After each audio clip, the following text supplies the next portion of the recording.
नमस्कार दोस्तों, GS special series में एक बार फिर से आप सभी का स्वागत है। आज हम आपके लिए लेके आए हैं राष्ट्रीय अपराध रिकॉर्ड ब्यूरो के बारे में।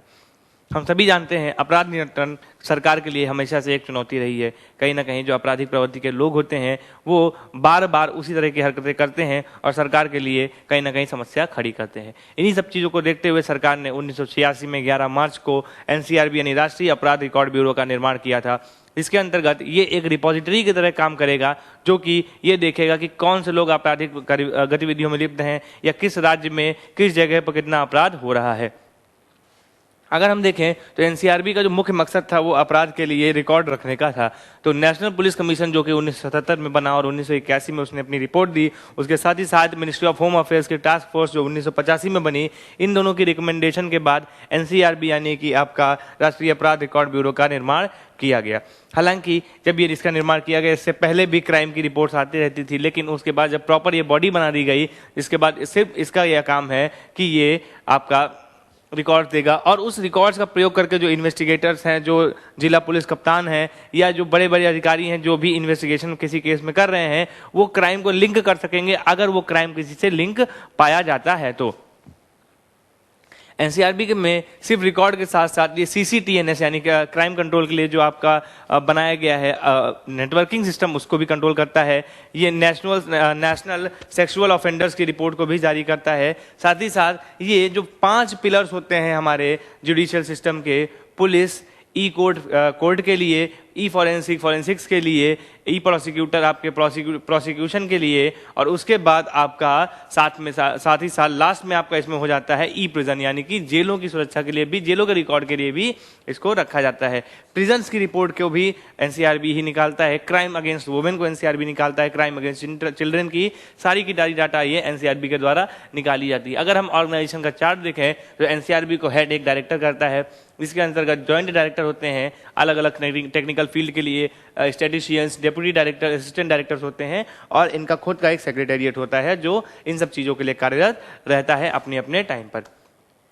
अगर पब्लिकेशन की बात करें तो मैंने आपको इसके बारे में बताया कि क्राइम इन इंडिया का पब्लिकेशन, एक्सीडेंटल डेथ और सुसाइड्स का publication, prison statistics, report on missing of women and children, fingerprints in India, इन सभी की डाटा का जो रिपोजिटरी है वो हमारे एनसीआरबी के पास है और इसको टाइम टू टाइम वो रिपोर्ट्स को निकालता रहता है। अगर हम इसमें और आगे समझने की कोशिश करें तो NCRB national cyber crime training centre को भी चलाता है। इस पोर्टल को कौन एक्सेस कर सकता है? तो इस पोर्टल को एक्सेस कर सकते हैं स्टेट की पुलिस या आपका यूटी की पुलिस, सीएपीएफ, फॉरेंसिक डिपार्टमेंट, आपका साइकोट्रॉपिक डिपार्टमेंट, जुडिशरी और ऐसा कोई भी गवर्नमेंट ऑफिसर जो इसके लिए ऑथराइज किया गया हो। इसका काम क्या होता है? तो ये अब बताता है कि जो साइबर फ्रॉड्स हो रहे हैं उनको रोकने के लिए, उनको प्रॉपर ट्रेनिंग देने के लिए साइट्रेन का यूज किया जाता है। साथ ही साथ अगर क्राइम एक्ट देखें तो क्राइम मल्टी एजेंसी सेंटर होता है। क्राइम एक्ट का काम ये है कि ये जितनी भी डाटा होगी इसको proper time to time update करता रहेगा।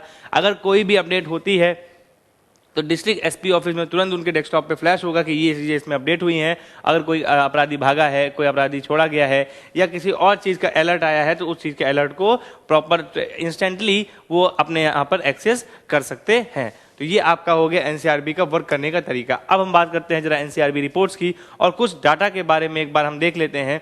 तो अगर सबसे पहले हम बात करें क्राइम अगेंस्ट चिल्ड्रन की तो क्राइम अगेंस्ट चिल्ड्रन में इस बार बहुत ही सडन राइज हुआ है और ये सडन राइज जो है पिछले साल से ज़्यादा है। अगर हम देखें पर 1 लाख बच्चों पे इंसिडेंट की संख्या तो 2020-19 में जो संख्या 10.1 थी ये अब बढ़कर 12.1 हो गई है। तो ये कहीं ना कहीं एक चिंताजनक बात है कि ये लगातार जो बच्चों के खिलाफ अपराध हैं वो बढ़ते चले जा रहे हैं।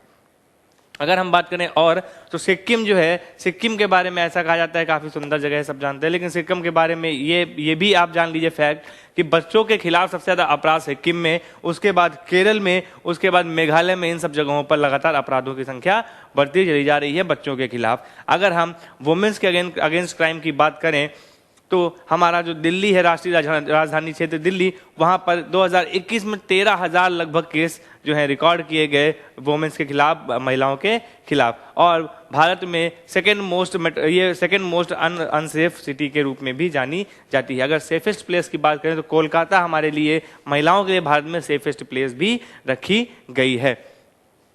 अगर हम एक बार मर्डर्स का डाटा देखें तो यूपी में सबसे ज़्यादा मर्डर्स हो रहे हैं। और भारत में रिकॉर्ड अगर देखें तो 82 मर्डर्स पर डे के हिसाब से 82 मर्डर्स पर डे के हिसाब से हो रहे हैं भारत में। और ये आंकड़ा यूपी में सबसे ज़्यादा है जिसमें 3717, उसके बाद 2330 महाराष्ट्र में, उसके बाद 1770 समथिंग बिहार में। इस तरह से यूपी, महाराष्ट्र और बिहार जो टॉप 3 स्टेट्स हैं जहां पे मर्डर्स की संख्या लगातार ज़्यादा है, जो कि एक चिंताजनक बात है कहीं ना कहीं। अगर हम बात करें ड्रग्स की तो ड्रग्स में एज यूजुअल पिछले कई सालों से लगातार पंजाब टॉप कर रहा है। पंजाब के बाद हिमाचल प्रदेश जो है सेकंड पोजीशन को होल्ड करके रखा है, जो नेशनल साइकोट्रॉपिक ड्रग्स एक्ट के अंतर्गत जो भी गतिविधियां होती हैं वो वहां पर पाई जा रही हैं। एक डाटा ये हम आपके सामने लाए हैं राइजिंग सुसाइड्स के लिए। तो जो डेली वेज वर्कर्स 2020 में जब पेंडेमिक आया, कोविड आया, उसके बाद से डेली वेज वर्कर्स के सुसाइड रेट में भी इंक्रीमेंट हुआ। तो देखें अगर हम तो 2017 में 22.1% था, उसके बाद ये बढ़ते बढ़ते 2021 में 25.6% हो चुका है, जो डेली वेज वर्कर्स का सुसाइड रेट है। अगर हम बात करें सुसाइड विक्टिम्स की एज और सेक्स के साथ साथ, तो अगर बिलो 18 की बात करें तो मेल 5075 जो है जिन्होंने सुसाइड किया है, और फीमेल 5655 हैं।